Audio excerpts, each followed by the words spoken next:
Welcome back, everybody, to the second episode of Love of Pages, the newest book club podcast on Geek Elite Media. Well, we're the only book club podcast, but that's okay.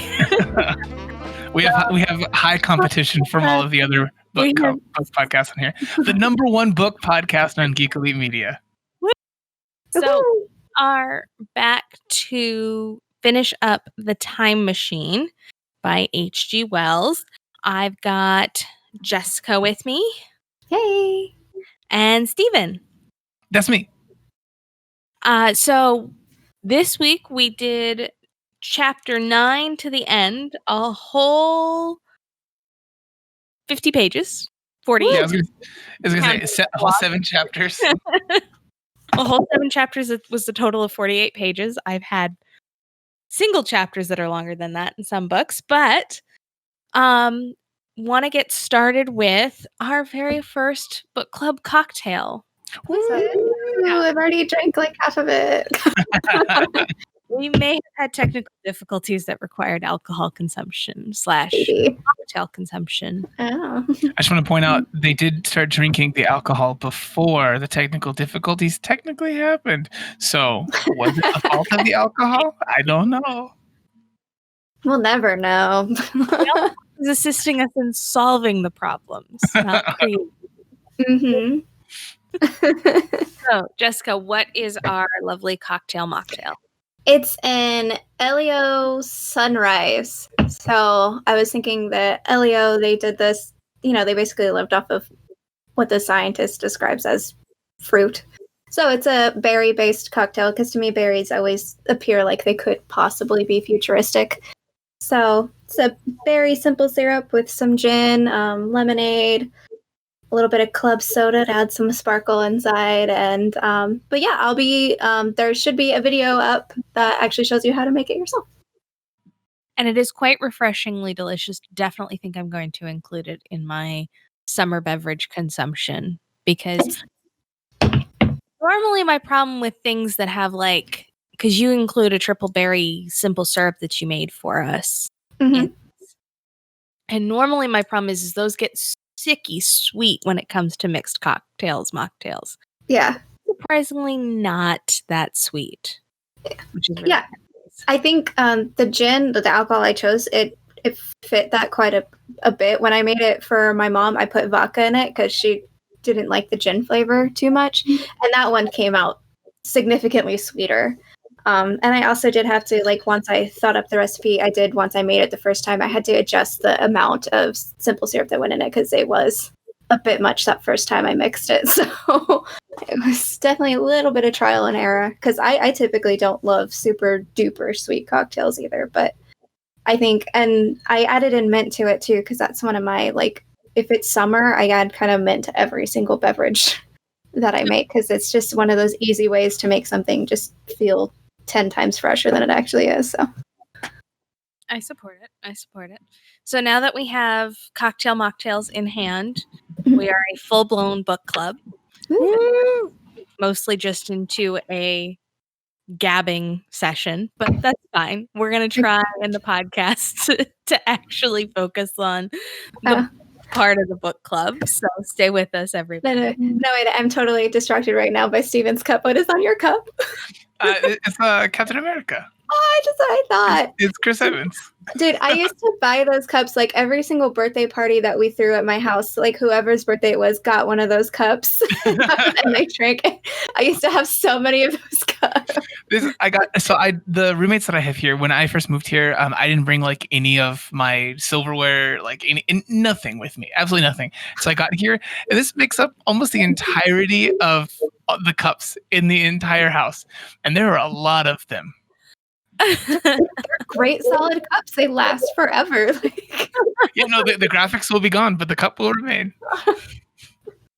Yeah, that sounds about right. So, Stephen, this book, as we discussed in the last podcast, is yours. Mm-hmm. So, want to jump in? I think we want to jump in. Yes. How do you want this to go? What are you? So for this one, like neither of you got, or one of you had read this book before, I believe, or seen the movie at the very least. You had read the book. You had seen the movie. I'd seen the movie. Okay, so yeah, for that one, how was the ending for you guys? Like just in general, coming back to it as the book, and then you having seen the movie before, how did this ending work out for you? Actually, and also as a writer, how did this ending work out for you? It did not. As a reader, it did not work out for me at all. As a writer, I guess it was kind of interesting of an ending. The cliffhangerness of it was kind of a nice, interesting ending. But as a reader, no, I did not enjoy this ending at all. And for you, Elizabeth, as a person who's revisiting this one, I actually hated the ending more this time than when I first read it. now do you think this is because your time has become more valuable to you at this age? And so it felt like more was being taken from you? I think it's more of a upset with the lack of everybody else's actions. So I guess to kind of jump to the end, the time traveler basically states the fact that, Weena, Yeah. Dies. Or he presumes she died. It's such a small thing. It's literally like, he says something along the lines like, I hope she burned alive instead of gotten eaten alive. And I'm like, what the fuck? I was like, she held your hand. Blows right past that. He jumps all the way to the end of the earth, essentially, the end of time for the earth, and then jumps all the way back. And he wraps up this story. Not one person questions why he didn't go back to see if Weena survived or to help them out. Nobody questions him on the validity of his story. They basically all either just write it off or just accept it. Like, nobody questions anything. I'm like, you are supposed to be a group of the most enlightened of your age. Like, you shouldn't be saying things like, cool story, bro. Bye. I mean, that might have been the most enlightened people of their age. I mean, because like even the first time around, yeah, I kind of hated the time traveler as the person that he was, but I became a lot more upset with the lack of conviction of everybody else in the room. Reading it this time around, I was like, no. You have a responsibility, like particularly the journalists in the room. You have a responsibility to ask some serious questions. Yeah, not like one of them at least raised their hand, and I was like, okay, I see you had these matches. Why didn't you once think to make a torch? Like, none of them. That would have been the first thing. I was like, you could make a torch, right? It lasts significantly longer. There were a lot of things. You light it with the match. Yeah, like really anything. I mean, honestly, like in the museum of things that were there, like I know that obviously there are only so many things that he's going to recognize from the totality of human history and everything. Mm-hmm. But like he sees matches and is like, "Yep, that's it." Matches in a crowbar. Got it. No one saw anything else. I mean, I don't. Oh God, what's the name of the chemical?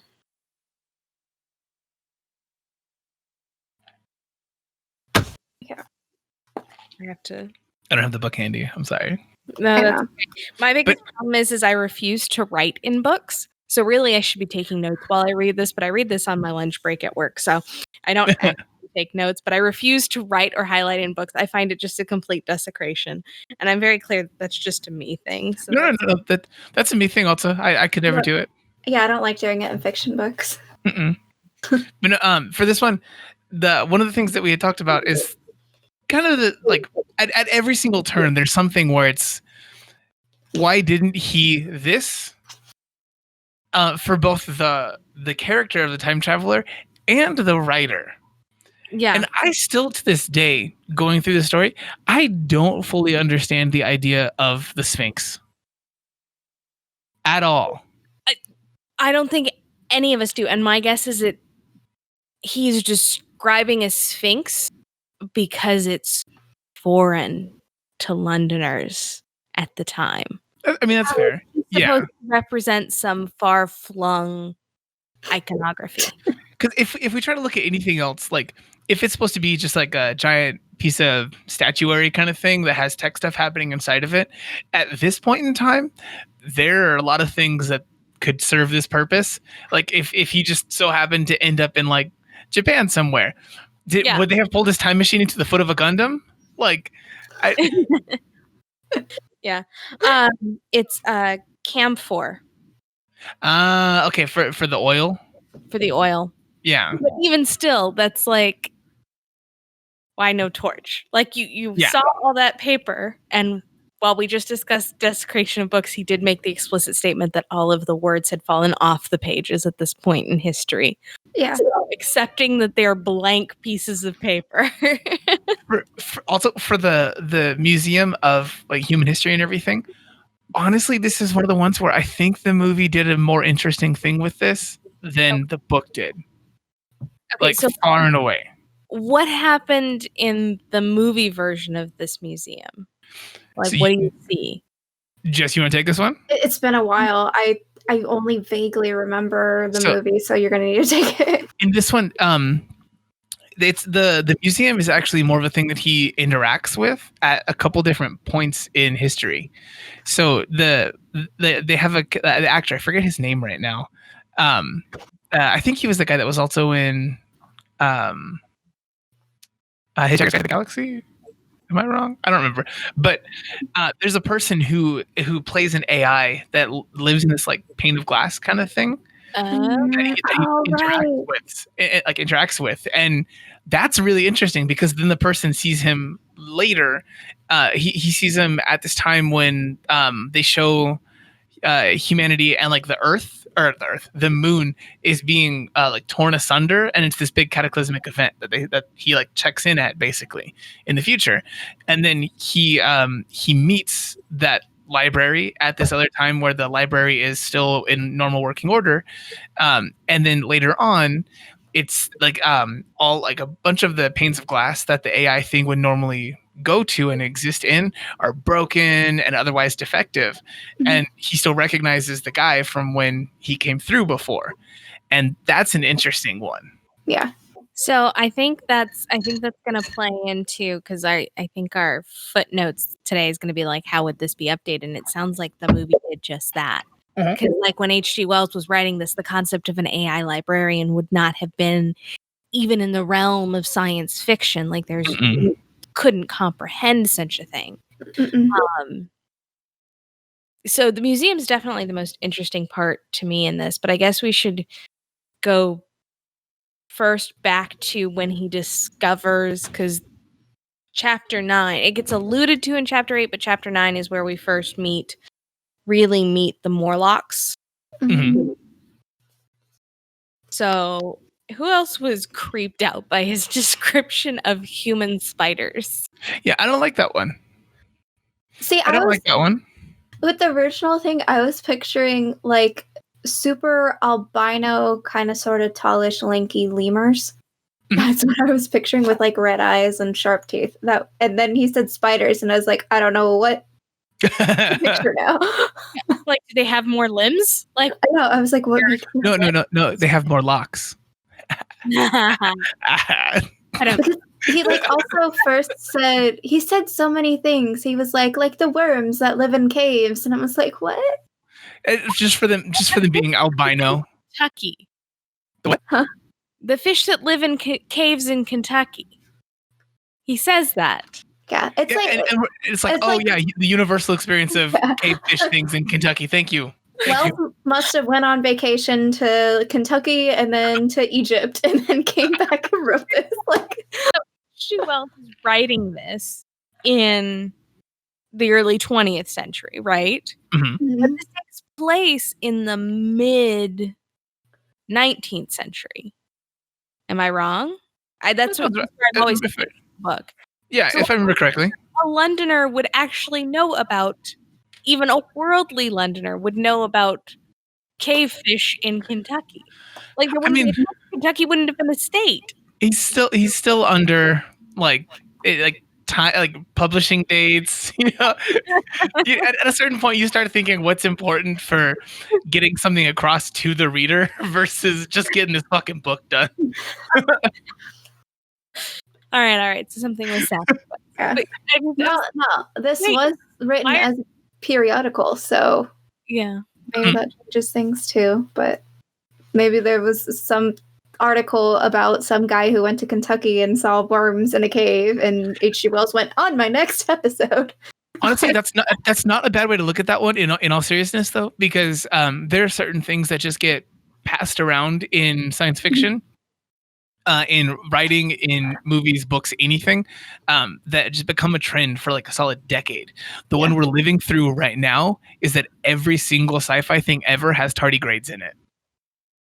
All of them.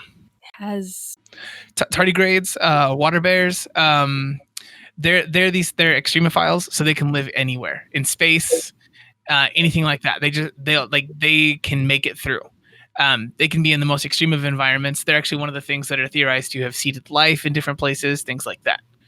Oh. Yeah, and so if you they have them in comic girls. Yeah, they look like they're like little 6-armed things in containment suits. They're adorable.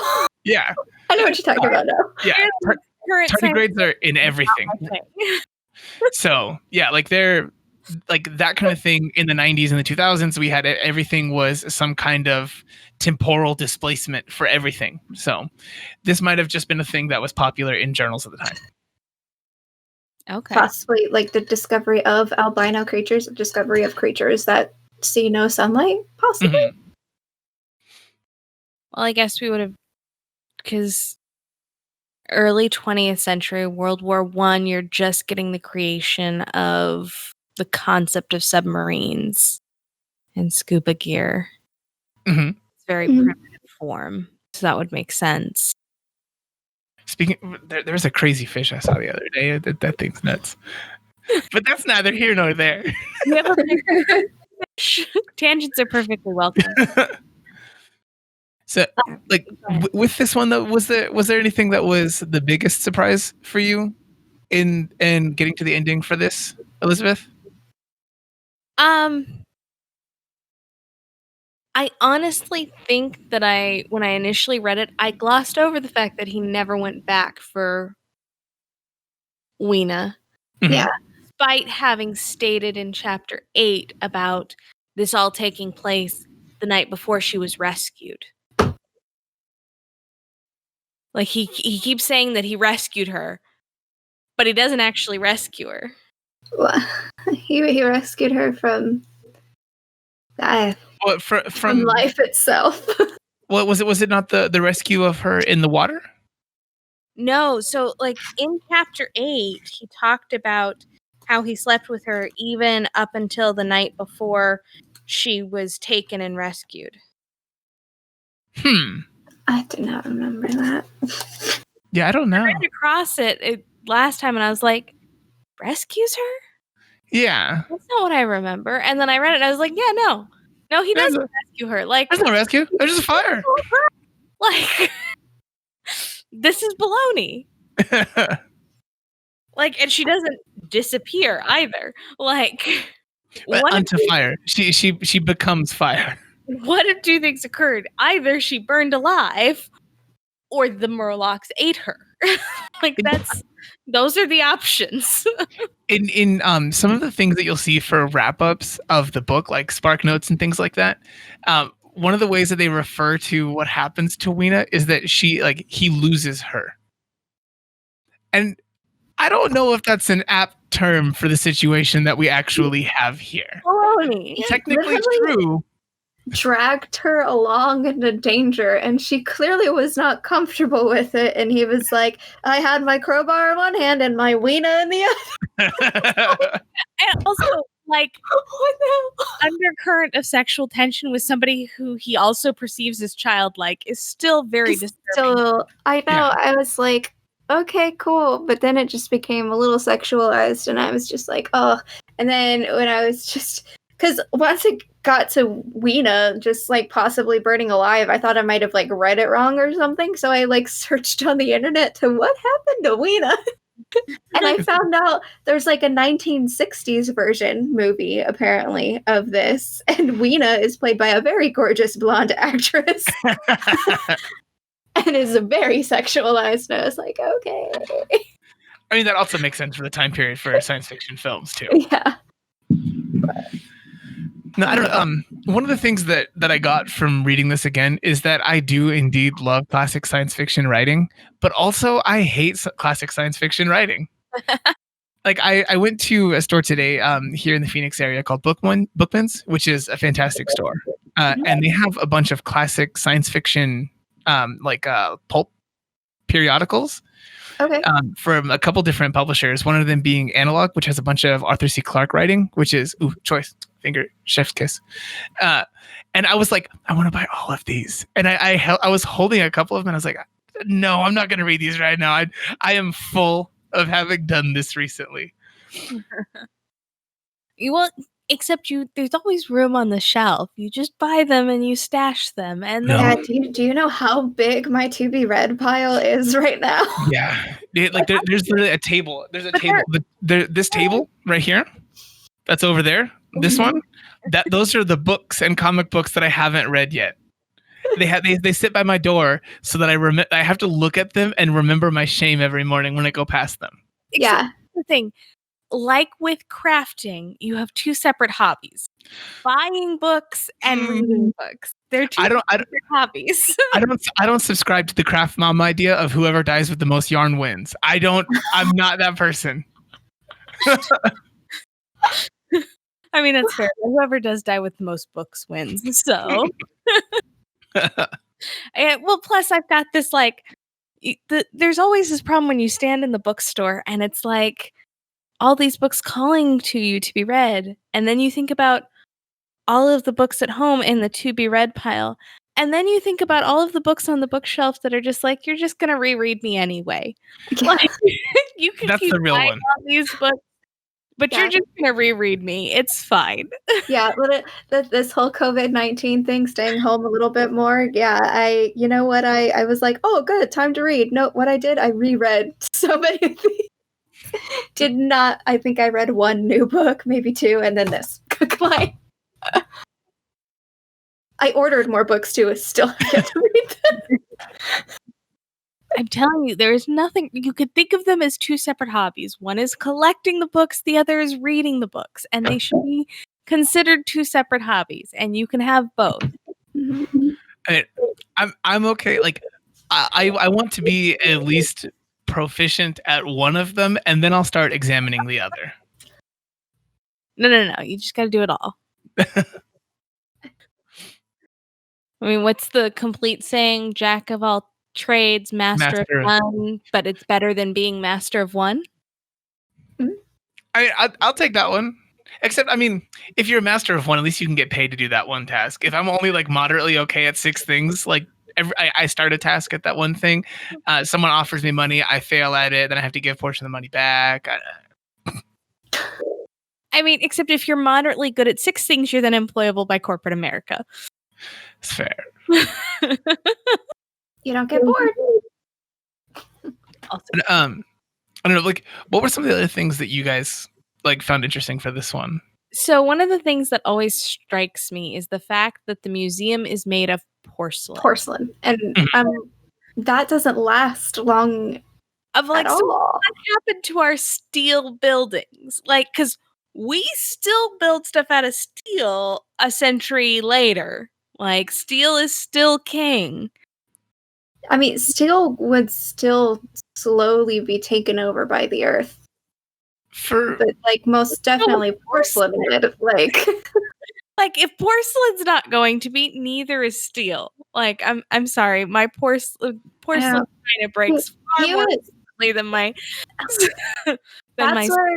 steel. Yeah, stainless steel silverware does. Yeah, that's where I didn't quite. Like, to me, I was like, maybe he's describing porcelain because H.G. Wells doesn't have a word for, like, a futuristic stone metal Oh, okay. Yeah, it could be like more of like a polymer or something. Yeah, I and was so it looks picturing like that. almost like a jade colored like metal polymer like kind of thing. And because you can, when you're writing futuristic sci-fi, it is hard to think of a new word for some new material that doesn't quite exist. Well, I mean, I guess I've done it. It sucks. that would make sense. I mean, because what we know about how long it takes for plastics to deteriorate, that some form of a Yeah. polymer could withstand longer than steel. I just imagine ceramic. I know it's not porcelain, but that's what I imagine for it. Like really intense ceramic, so that would handle like anything for like crazy high heats and everything, like super high polish.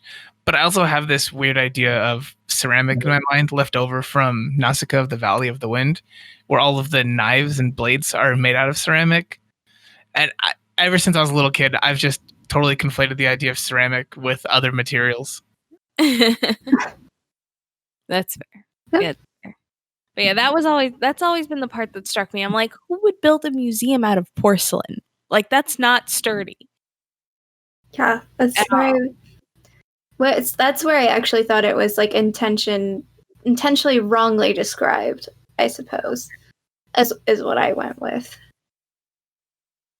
I mean, intentional, like giving someone a description of something that's wrong only to subvert it, I think is a good one, but just wrong and then hoping the person realizes that something is like how they're processing it is a much harder one to pull off rather than someone being like, this idiot. Yeah. You mean like what I'm doing? Yeah. It's a harder one to skirt. I don't know. Like I've talked about it more than once for you guys already as a possibility for a future book, but the book Ancillary, it's a Ancillary Justice, Ancillary Sword, where the one of the characters describes these people as being other genders because it's really bad at distinguishing genders, is still one of my favorite realizations in something. That was a good one. So would you guys recommend this book to other people at this point?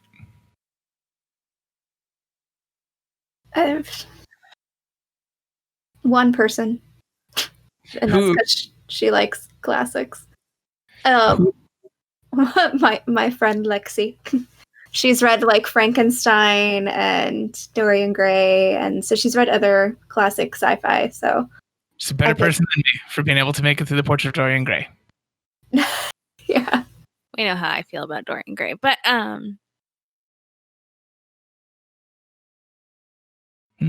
I kind of feel like it's one of those ones you should slog through. Like, no doubt, I don't think it's a good read. It's a good this one.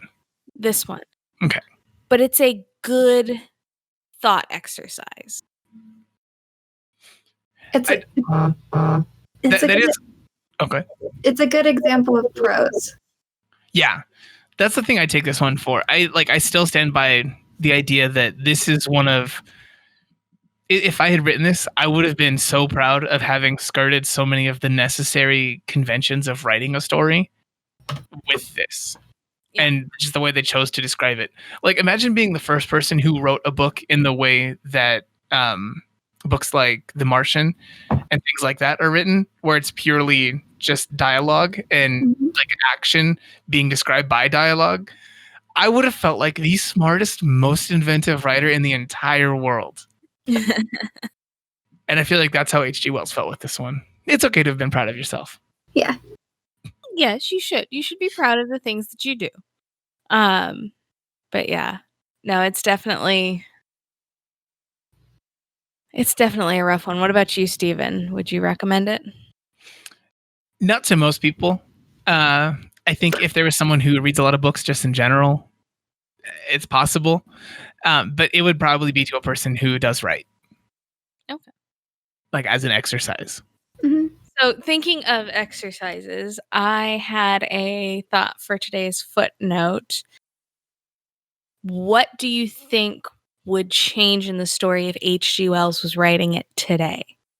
Like, would there be anything different noticed in the museum?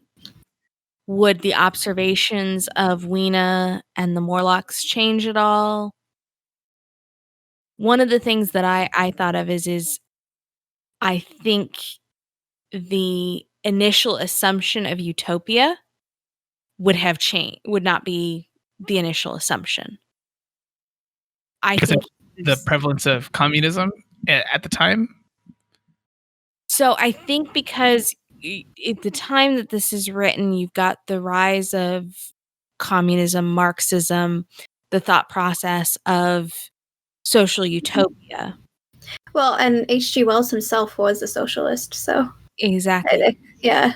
And I think today, if you were writing it today, you would write it much more cynically. You would write the time traveler much more cynical and would think of them as a true regression of the human race. And you would think of, oh, there must have been some sort of nuclear holocaust or volcanic eruption and total desolation of the human population, or any of those things. That I think if you were writing this today, that would be the initial assumption as to who the Eloi were. Oh, go ahead. I was gonna say I definitely would have gotten to a point where I would think like, oh, they're smaller, like humanity shrunk because of a lack of nutrition or something like that, and they were in a smaller area because of some like weather cataclysm, Yeah. Like I would be on the lookout for some kind of like bubble that is sustaining this one kind of utopia space. Yeah. And then assume that everything beyond that is just desolation. Yeah. Anything else you think would update? I feel like the very ending of the world would have been described better. Just because like he describes that world with the crabs and the sun being still, and I was like, you would not be able to stop. Like you would die in an instant if that was how the world actually was. So I feel like there would have been a more realistic ending to the world. And if I remember from the movie, the issue in the movie that ended the world was the moon base, which I think was, for the time when the movie came out, very realistic of a ending for humanity. It was basically a moon base made the moon explode, and then like sort of the civilization of the future was sort of like a reawakening of humanity again. So it was almost like the cavemen, if I remember it correctly, almost like cavemen again, but the simplistic, no technology world, but still thriving, still intelligent too, if I remember correctly. But yeah, it was weird the way that they showed the people who were above ground in that one, and the ones that were below ground. It was an odd one, but I think the below ground version of things, where there's like a smart overlord kind of person with their big like dumb glute kind of henchmen people, also was a good version of the below ground.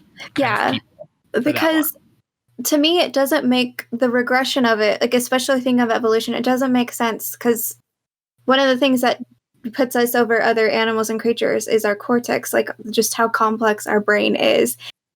The brain's not going to dumb down. It's not going to get simpler. It's going to get more and more advanced. So to me, the movie made a lot more sense in the sense that we would be a lot more logical of a society over, like, we wouldn't lose our intelligence. Like, that's not what would have happened. We wouldn't.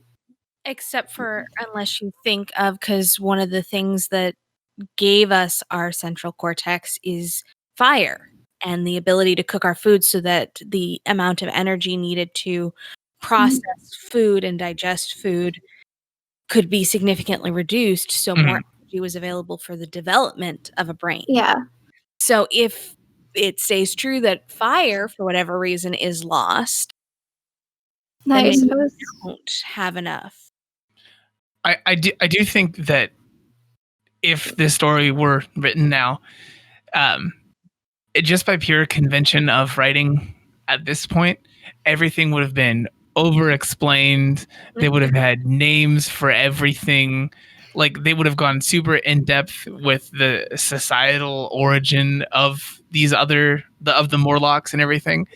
Because as a person reading this now, I'm like, what? How would the Eloi exist like they do? Because all it takes is what, like maybe 20 angry Morlocks, and what they've described as the Eloi civilization would be gone. They would just get hungry, and the Eloi are a very small meal. Yeah. I don't fully understand. Did he come like? Was that the last day of the Eloi when he got there? Did he cause their end? That actually would be an interesting theory. Like, he literally starts a massive fire in a forest. Yeah, and like the Morlocks had just decided to like encroach on the Eloi civilization, and they came up and they just barbecued some Eloi that night. That's the end. And there's like the one last surviving Eloi that I don't know died out, I guess, but I feel like that's what the logical conclusion about these last couple of days were. Or literally, because I think he describes the Morlocks run towards the fire, Weena runs towards the fire. I'm just saying, oh, they're just like a bunch of Eloi, just like, what's that? Just running right at it, and just whole civilization burning alive. Like, okay. So taking Steven's premise, Jessica, what would be the societal structure you would write because you're a writer? Oh God! Don't put me on the spot. I hate. Well, I'm gonna ask Steven to do the Morlocks. So, I mean, theirs is clear for me. I got this one. Theirs is clear. Okay, you go first while Jessica's thinking. Then. I mean, this one you can write the whole Morlock novel. I mean, it's right there. Like their society was slowly shrinking and shrinking and shrinking because of a lack of resources. Because they were just shuttered away inside somewhere eating like whatever like glowy moss is growing on some rock somewhere down there. And then one of them is like a little bit smarter still, the remnant of the smarter part of Morlocks as a recessive becoming a dominant just in him. And then he starts poking in towards the surface, finds his way up through the Sphinx and everything. And then when he tries to show someone else this that he trusts, then that one tells us like one of the other stupid Morlocks, and then a whole bunch of dumb lumbering Morlocks come up and then go and eat all the Eloi that he wanted to be friends with and was marveling at. Okay, so society overruns their leader. No, I mean no. He was like a super young one, a small Morlock, much more like the Eloi, you know. Okay, he's the bridge. He's the bridge. Yeah. Okay. All right. Do the Morlocks have as sophisticated a language as the Eloi? They have hardly any language whatsoever. Okay. So I know they were smart enough to make a trap though for the time machine. I think they just they just dragged it away. No, but they knew to open. No, they opened it for him to come in and created a trap for the time traveler.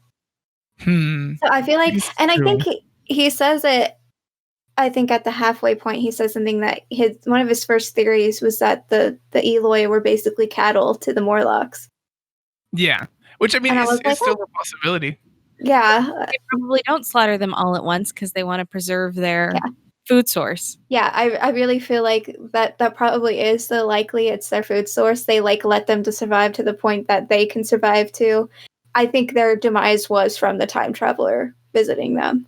I really think they all die because of that time traveler. It up.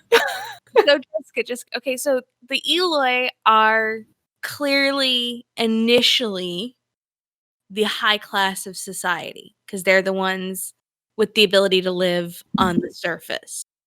Yeah. What causes their demise? What causes them to become the little tiny Eloi that they are helpless cattle to the Morlocks underground? Complacency.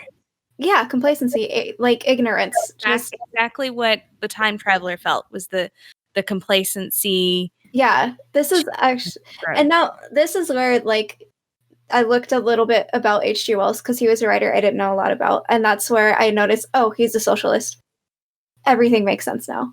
The Eloi are those ignorant rich people who just think they're living in happiness, and the Morlocks are like the poor people dying in the mines every day. And it's sort of like, this is what's going to happen if we stay this way, having so many these class differences, basically. And, this is why we need an equality or believing that everybody is on the same page kind of thing. Because I think this is like the ultimate example of two different groups of people just at odds and ends and just not on even ground at all. Okay. So if we update the premise of how we get to the point in 800 and 2000, either by nuclear war or some sort of climate debacle, do we end up with two separate groups? Or do we end up with a single hierarchy? Or do we end up with communism, socialism? Like, what would be our assumption as current 21st century individuals? For this one, I think it becomes like you end up with a society where, like, it's like now, like 8,000 people do the things, so like Jeff Bezos as one person gets to go about his day, like it's that kind of situation, and then you keep following that kind of thing to the point where Jeff Bezos doesn't want to give all his money to the people working for him. Automation happens, and then society runs for itself. Everything is still delivered. Everything is processed normally because it's all just AI doing things until no one knows how any of the machines that spit out food every single morning work. And then that just keeps going until a machine breaks. No one knows how to fix it. Society collapses. In my mind, that's how I would see this being written as a story of now. But in that automation, does society equalize enough that when it collapses, you don't have two separate groups, or do you still end up with Eloys and Morlocks? I think you very much end up with that kind of thing. There'd be people who are servicing something, who still know how something works, and then the other people who are your like highfalutin hoity-toity people living in their part, and those things just continue. And sure, there's some overlap here and there, but by and large, they operate as two separate things until forced to actually interact. Yeah. So what we're saying is, in a century, we've learned nothing. Of course. Yeah. I think that's very clear in human history. That's eternally clear. pretty much how it is. Yeah. I want to put a pin on what we're asserting. Yeah, no, absolutely nothing changes. Are you kidding me? All of humanity is us enjoying our vices, finding out that vice was wrong, and then changing it like 2 degrees this way or that way to still keep enjoying that vice. And that applies to literally everything. Cigarettes are bad. Let's vape. Like. I love how optimistic we all are about the human race. We read too much to be optimistic. That's fair. So I guess at this point, any other thoughts on updating it and changing it? How it would look different if H.G. Wells lived now and was writing the Time Machine? I mean, now it wouldn't have gotten read by anybody. It would only get famous once it has a film adaptation, and then everyone would have said that they read the book back when it first came out, and they'd all be lying. Fair enough. So I'm not this cynic. I'm an optimistic person, but when it comes to this kind of thing, that's how I see it. So at this point, I guess what we'd like to do, dear listener, reader, group participant, is pitch our next read to you. So hopefully we've hooked you in with the Time Machine. And Jessica is going to pitch us her next book to get you interested in hopefully coming back to join us. Oh God, I hope so, because I went really back and forth on which.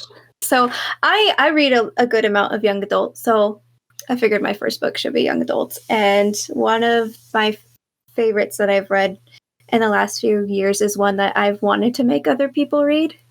And now I have a good excuse to make other people read it. So it's Steven. What? I said, do you feel a bit like a guinea pig, Steven? No, not at all. You guys went and read the Time Machine for the first one. It wasn't exactly a gentle first experience. I would not have read this. I'm glad for this book because it did start this podcast. Basically, it was you just asking, "Hey, I want to read a Time Machine. Will you read it with me?" And we're like, "Yeah." And I was like, "Book club. Let's make a book club." So if I had known that was going to happen, I definitely would have chosen a different book. So I didn't want to stay with sci-fi, but I ended up staying in sci-fi anyway. So the book that I am doing is Scythe by Neil Schusterman. I hope I'm pronouncing his name right. It takes place far into the future, so yay, another future one. But in this world, basically everything is run by an AI, and humans are now immortal thanks to technology. And so it deals with, if everybody is immortal, how do you solve the problem of sustainability? And they solve the problem of sustainability with scythes, which is a group of humans that have special. I hope I'm pronouncing it right, because I usually. I know this. I know this book now. Yes, I know this. Is this a series? It is a series. Okay. It's really hard. The one issue I have with young adult books is it's impossible to find a single book of anything. Yeah. Like every new young adult series is like the first novel in the Worthington franchise, like the Worthington saga, and I'm always like, I don't fucking. Yeah, this one thankfully is just a trilogy. So because I can't do long series, but this is just a trilogy, very satisfying trilogy. But it's one of the ones where I don't love like futuristic stories too much. I don't dig them, especially like dystopians or anything. This one to me does a good job of keeping it realistic to the point that I'm like, yes, this is exactly how it'd be in the future. So I'm super excited to get into it. Neil Schusterman's a wonderful writer. He has a couple other series that I have yet to be able to read yet that I know are actually also pretty good too. So I'm very excited to make you guys read it and talk about it. Well, awesome. So hopefully everybody will join us for our next book, Scythe. So you've got a week to order it, go to your local bookstore and find it, support local bookstores. And Jessica, good estimation, how many chapters do we want to read the first episode? I can't, and see, I had yet to be able to buy my copy yet, so I haven't been able to look at it. For those of you guys who are like looking in to see what you have to do for your homework for next week, go to the Instagram. Yeah, we do have an Instagram page now, so it's just Love of Pages on Instagram, so feel free to follow. And that's where I'll be posting all the videos for the cocktails and mocktails as well, and just any other in-between thoughts we have. Yeah, and our homework assignments. So, which I feel awful calling it a homework assignment, but we could all use a little homework sometimes. You need some homework to go with your work from home. Yeah. Whatever. All right. Well, with that, Jessica, where can people find you? You can find me on Twitter as JM Bailey Writes. Steven? You can find me across all social media as either Peppermint Gentleman or Peppermint Gent for short. Fantastic. And you can find me and the rest of Geek Elite Media at Geek Elite Media, our Facebook page /Geek Elite Media. Archived episodes, the one we have, of this podcast and other podcasts can be found at geekelitemedia.com. But until next time, this is the Geek Elite Media Network saying, always remember to... I have no idea what I don't know. What are we saying? What did we say last week? You guys, for all of you guys out here that have joined us, just like remember to always geek out and keep turning those pages. Keep turning those pages. Keep turning those pages.